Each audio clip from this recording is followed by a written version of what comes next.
This is the epitome of symbolism time with Allie. Literally, this is my This shining is your achievement. moment. Yes. Okay. So, Takaya named most of the cursed somas after months of former Japanese lunisolar calendar months, and each of those correspond to different zodiac animals. So, exceptions to that are Kureno and Momiji, because their names were swapped accidentally, and Kyo, because... Yeah, their names were swapped. Kureno's name is supposed to be Momiji, and Momiji's name is supposed to be Kureno. Well, I'm glad that I feel like these names fit them better. They really do, in my opinion. Yeah. And then Kyo, he's the cat, and that's not part of the zodiac, so there's no month for him. Sorry, Kyo. And Yuki, suspiciously, does not have a month for him. Like, his name doesn't correspond with his month, which is December. So she said in volume 14 of the TokyoPop translation, there's a little note that she had, and she said, Yuki is the exception. He doesn't have the name of a month. Nothing really sounded good. And the sound of Yuki just came into my head. So that's why he got named. All the other ones, deep symbolism. Yuki, it sounded good. But it does mean snow, and we do see that in the ending. When Americans think of flowers in Japan, we usually think of cherry blossoms, and we think about that kind of symbolism. But to the Japanese, there's a flower for every season or even every month of the year. And that also ties into the lunisolar calendar, which totally plays off of there's a character for each month. They each have their own names based on each month, and they each have a flower or a plant that's dedicated to them. So as we go through this ending, you really get to start to see the deep symbolism of their names and how that ties them into their month. So starting out with Kyo, he obviously doesn't have a month, but he does have some deep symbolism, especially because we're starting out with him. We see Kyo, and he's pictured with bamboo, and it almost kind of looks like a prison, like he's behind bars, kind of hinting at him being locked up in the future. And he's reaching toward the sunlight. And when you get to the end of the ending credits, you see that Tohru is pictured with sunflowers, and she is reaching out. So Kyo is in the beginning reaching for the sunlight, and Tohru is the sunflower, aka the sunlight, and she is reaching towards Kyo. Even the ending ships it. Even the ending ships it. So it creates a perfect circle if Tohru's at the end, Kyo's at the beginning, and they're reaching towards each other. Mm-hmm. It does. Oh, okay. Ooh. Sorry, keep going. Spicy. Okay, so Hatsuharu, he is month 1, January. So Hatsuharu, this pronunciation is easy for me, but once we get into other pronunciations, I am so sorry if you actually speak Japanese and I butcher this. You deserve better. I'm going to try my hardest. But it's the effort that counts. It's the effort that counts. I looked up things, I just don't know how to say them. Okay, but I can say Hatsuharu. That's okay. Yes. But Hatsuharu, month 1, January, meaning new year. That's also why he's shown first after Kyo. It also means like early spring. It's the month of the ox. We see Hatsuharu here. He has a red moon behind him. That's kind of like a bad omen, as we've talked in previous episodes. And we can't exactly see what flower he's holding, but I'm choosing to believe that it's a rose, a red rose, meaning romantic love, just because of everything that we see in the newest episode with Rin. And behind him are pine trees. And pine trees are iconic of the Japanese New Year. They're a symbol of rebirth, renewal, and a bright and hopeful future. So it may seem a little ominous now, but this but new he has a year... bright and hopeful future. Exactly. So I think that's what Hatsuharu is symbolizing in this one. After Hatsuharu, aka January, we get February, Kisa. And Kisa comes from Kisaragi, or the changing clothes month. That's the month of the tiger. And the Japanese plum blossom, which you see with Kisa here and also on her kimono, they bring an important message for all of us that spring is coming very soon. It appears in late winter when the snow starts melting, so February. And it is a sign of the ending of a deadly cold winter and the beginning of an early spring. Which... figuring out, first of all, that those were Japanese plum blossoms, very hard. Because at first they kind of looked like a bunch of different things. I thought they were dogwood randomly. I thought they look like really old depictions of hibiscus for some reason, but hibiscus doesn't grow on trees like that. That was my first thought. Yeah. But they're plum blossoms, and they're very popular in February. And it kind of makes sense, like, not only the seasonal aspect of it, but it kind of makes sense with her character, because she was going through that time where she wasn't speaking, and she's kind of coming out of that cold winter a little bit more hopeful, and she's kind of sprouting. Yeah. Yes, she is. Okay, next one. We get March, which we get to see Kureno during this. But the character who's actually depicted as March, like the name, is Momiji. But it comes from Kureno Haru. It's very confusing because Momiji and Kureno got swapped. So it's weird. But we see Kureno, and March is the symbol for late spring. It's the month of the rabbit. We see Kureno here. Cherry blossoms are depicted around him. We all know this, Sakura. It's the time of renewal, the fleeting nature of life. Life is very short. After the Sakura, their beauty peaks about 2 weeks in. The blossoms start to fall. So it's all about how life is super short, and yeah, sure, these petals are beautiful, but they'll be around very shortly. And that's what you get with Kureno. And then in April, we see Hatari. And if you are a fan of Demon Slayer, you know what these are. I'm not a flower person, but when we were looking through it, I was like, Wisteria! Because it's so big in Demon Slayer. And I was like, wow, I feel good about myself. I got one. You did. You got a couple. Give yourself more credit. There's one that I couldn't have done without you, and we'll get there. But that's because of my unconventional means of learning. But Hatari, aka April, it comes from Kono Hatarizuki, or the month of taking leaves to silkworms. So that's the month of the dragon. So the wisteria that is all around him and behind him, that means love, support, sensitivity, bliss, and tenderness. And an abundance of wisteria, like what's around him, it signifies our own expanding consciousness, which is a little interesting considering he does hypnotize people to remove their memories. It also drives off demons, wisteria does. It does. And behind him also is a solar eclipse. And the goddess of the sun, Amaterasu, is said to retreat into a cave during a solar eclipse and can only be lured out again if she is shown a mirror of herself. Once she sees her own dazzling beauty, she once again takes her place in the sky so that all may enjoy her warmth. And at first, I didn't think that was important. And I read that out loud to John, and I said, why is a mirror important? Oh, a mirror. Hatari got blinded by a mirror. That hit hard. That hit, I screamed.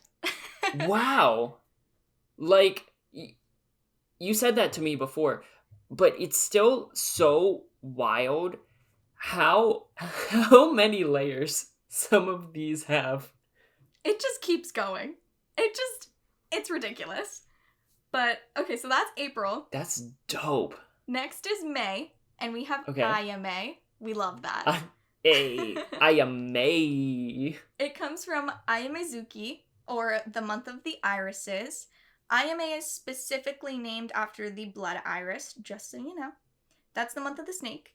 And so the iris has the ability to purify evil energies and protect oneself. So the way that I kind of interpreted this is that Ayame has been desperately trying to almost like purify himself as a person and make himself kind of like worthy of talking to his brother again and getting close to Yuki and fixing that awful strained relationship that they had because Ayame had pushed him away.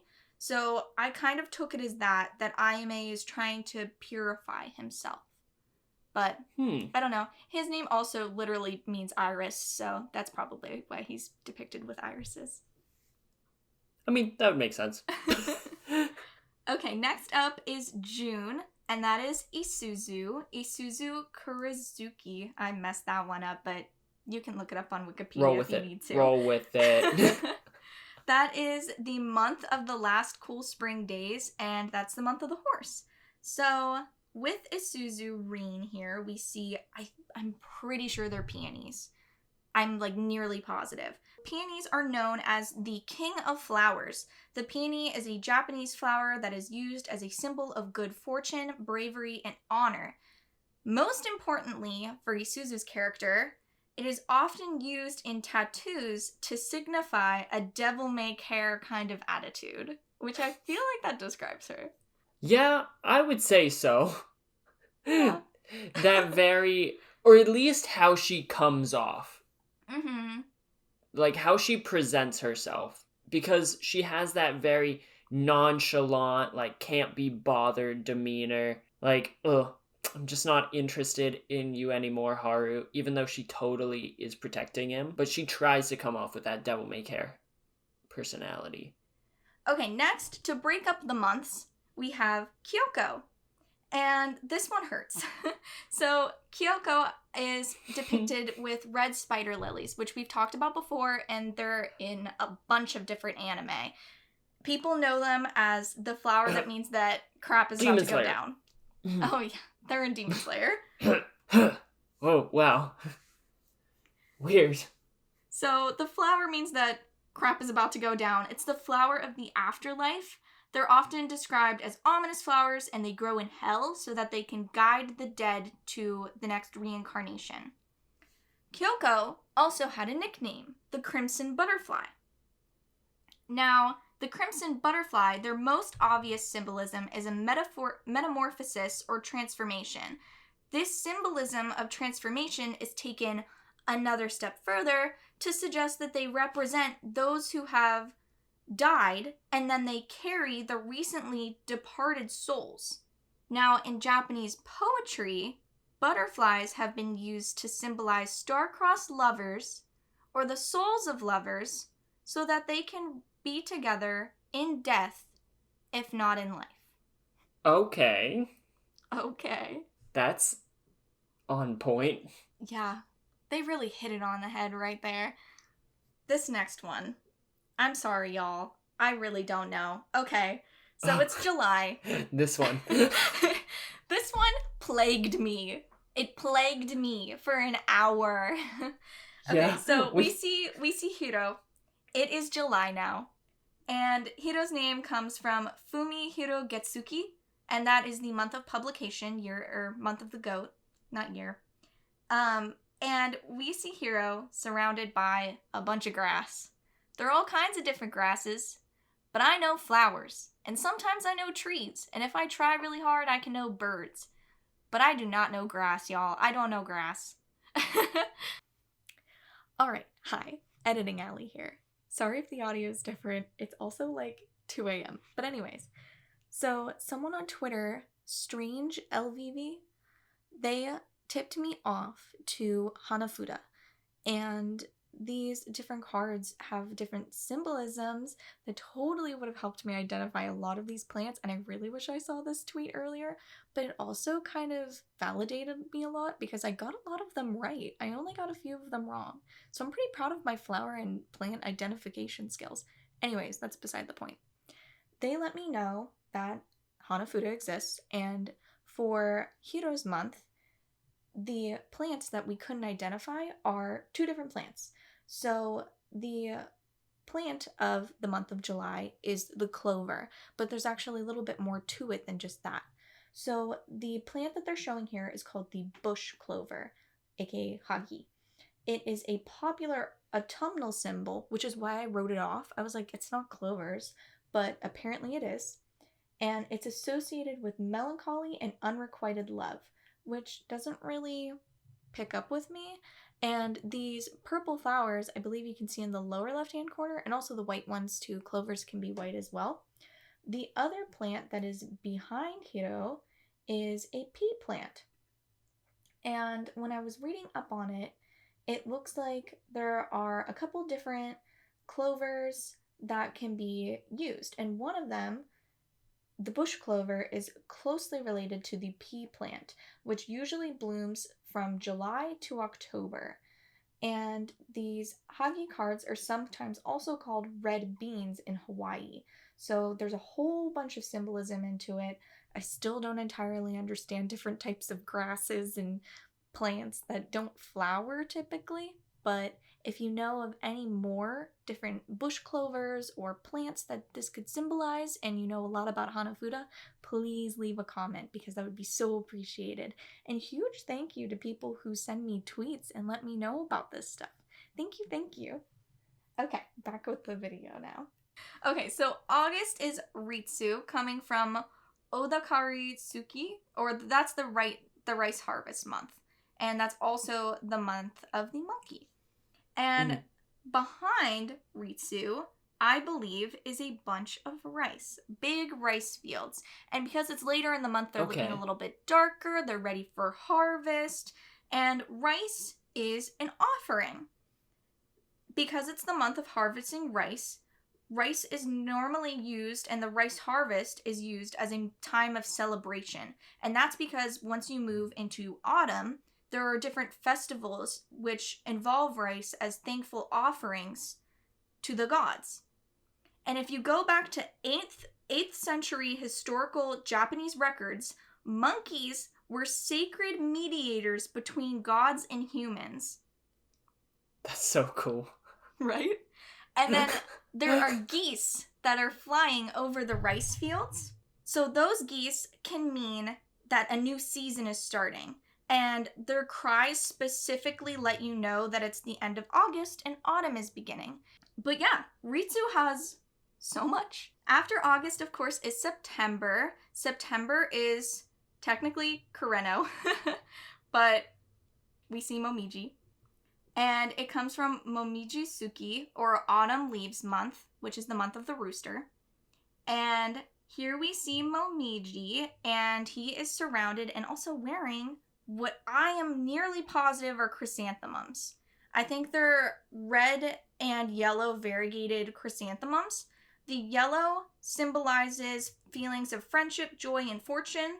In some cultures, it also symbolizes neglected love. So do with that what you will. Very, very fitting. Very fitting for him. And then the red, I know it hurts. The red symbolizes kind of like revealed feelings of deep love and passion. It's often used at festivals. And chrysanthemums as a whole are the symbol of fall. So if we think of cherry blossoms when we think of spring, you should also think of chrysanthemums when you think of fall. It's like the cherry blossom of the fall. So that's what's around Momiji. The next month is October, where we see Shigure. And that is from Shigurezuki, and that's the autumn showers month. Also the month of the dog.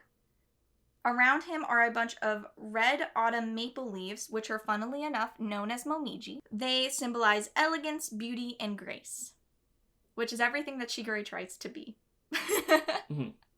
when he's trying to trick people. Especially when he's talking to Mayu. Oh my god. Okay, next one is November, and that is Kagura. It comes from Kagurazuki, or the month of Shinto song and dance, month of the pig. Now, November is the month of the willow. And at first, I was so sure that these were bamboo leaves. And I was like, John, they're bamboo leaves. Stop. Stop trying to figure it out. Duh, they're bamboo leaves. Look how saturated they are.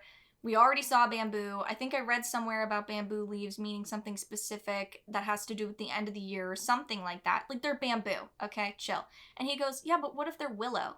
I didn't buy it at first, but I looked up willow trees just in case. And I'm gonna recreate this situation for you just like it happened to me. I'm gonna give you all the puzzle pieces, and then we're gonna put it together at the end, okay?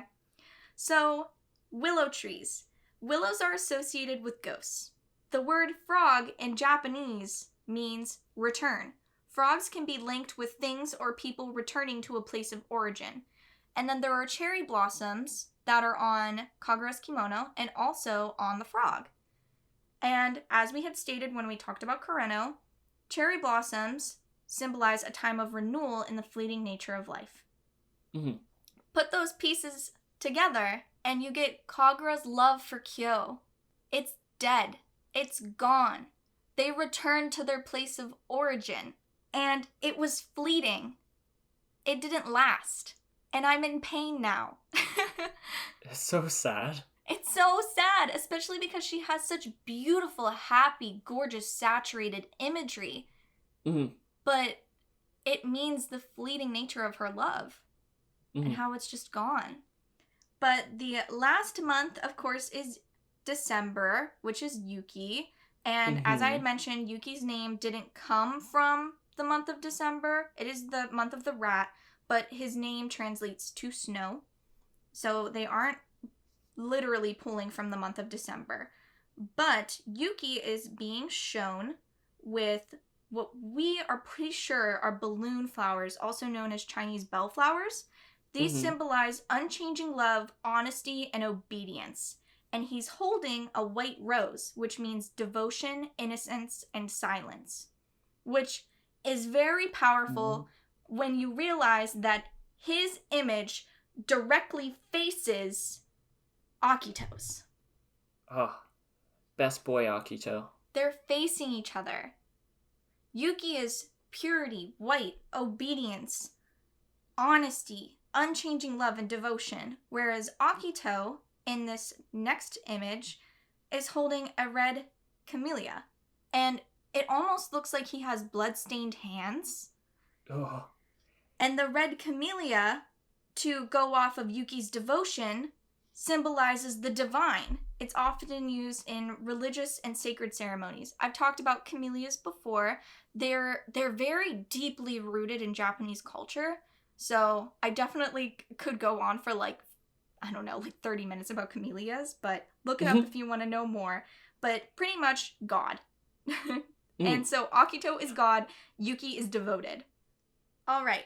And our last image, of course, we get Tohru. And I've talked about sunflowers before. They were used with Kimi. With the worship that people used to have of the goddess Amaterasu, the goddess of the sun, it's no wonder that a flower that worships the sun would have such a symbolic meaning, especially in Japan, the land of the rising sun. So it also grows in abundance there, especially in summer, and Tohru has mentioned that she loves summer, so of course she would have a sunflower with her. And as you can see, she's reaching out, as I had mentioned earlier, she's reaching out to Kyo, who was in the beginning, and he was behind the bamboo. They're reaching out for one another. That was the most intense symbolism time with Ali, but this is probably the coolest ending of an anime that I'm aware of. It's so beautiful. Oh my gosh, and something I didn't even mention yet, when I first saw all of the images of them and all of their clothing, I first thought, oh my gosh, is this their New Year's outfits? Mm-hmm. And it looks very similar. It's not exactly their New Year's outfits, but it is so gosh darn close that I think that that's where they were going with it. Mm-hmm. And just maybe stylized. Yeah. So I think that just further hammers home, as if it wasn't already evident enough with the months and the different plants that directly symbolize their given months. I think that they're definitely going for a zodiac, this is my animal, this is my month, this is my year, this is my plant kind of thing with their outfits too. So it just keeps going. It's a giant circle, and that's why I spiraled, and that's why this is its own episode and not a part of the podcast. Yes. But is there any other symbolism that you want to cover, or will that about do it? That's everything that I know in my 2.5 hours of research and desperately asking people for help on Twitter and Discord. So thank you for anyone who tried to figure out flowers with me. Thank you to Google for helping me immensely, and Wikipedia and a bunch of random poetry I read. It was a lot. But yeah, it was a lot of fun. Thanks for listening to this. Thank you for listening to me ramble about Symbolism Time with Ali. And the fact that so many people reached out to me and told me they were excited for exactly this warmed my heart to no end. You guys make me That was cry. so cool. Thank you. So, thank you for doing all of that, because it would have very much overwhelmed me, and I don't think I could have done it nearly as well as you. But, and thank all of you guys for hanging out and listening. Tell us your thoughts on all of this symbolism in this ending, because as you can see, it is chock full. And if you have any thoughts, maybe something that we may have missed, especially with Hiro, leave those down in the comment section down below. So, if you want to see more content like this, make sure to subscribe and ring that notification bell so you never miss another upload. And why not even sharing this if you thought it was cool, which I think it's really cool. Share it with a friend, whether it's on Twitter, Discord, Reddit, wherever. That would be hugely appreciated. And as always, we hope you have a fantastic rest of your day, a fantastic rest of your week, and why not even a fantastic rest of your month. And we will see you in the next video. Later. See ya.